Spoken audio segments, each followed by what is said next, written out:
এটার কোনো সুফল আমরা না পাই তাহলে অনির্দিষ্টকালের জন্য আমরা কর্মবিরতির ঘোষণা করব।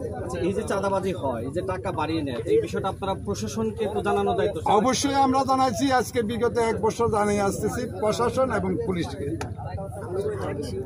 তারা আমাদেরকে আশ্বস্ত দিছে তারা তাদের নির্ধারিত জায়গায় চলে যাবে, না গেলে আমরা টেন্ডার বাতিল করব।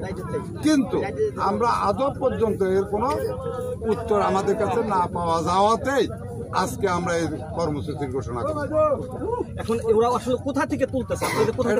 এটা তুলতেছে আপনার পদ্মা নদীতে, আরিচা এবং দৌলতদিয়ার মাঝপথে।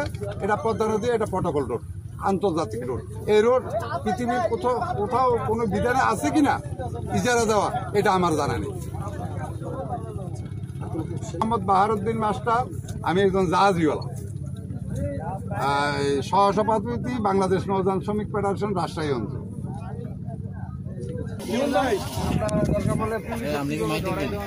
আমি বাংলা টিভি, শ্রমিক টিভি, আমার নদীর জলে জীবন জলে।